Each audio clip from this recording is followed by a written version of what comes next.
Grabe naman. Ganito na ba talaga tayo ngayon?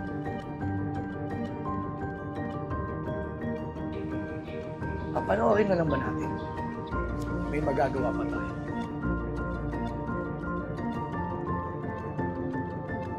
Bumoto tayo ng tama sa darating na eleksyon. Huwag kalimutan na bumoto ng isang party list para makatulong tayo sa mga sektor na madalas na hindi naririnig. Mga katutubo, manggagawa, kabataan, senior citizens at iba pang kasalaylayan. Ang inyong boto ay ang kanilang boses.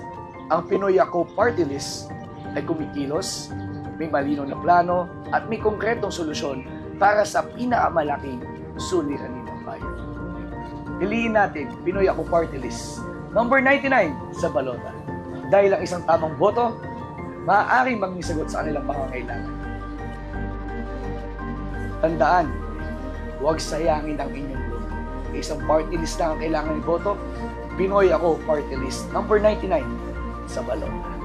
Tama ang boto, tama ang bukas.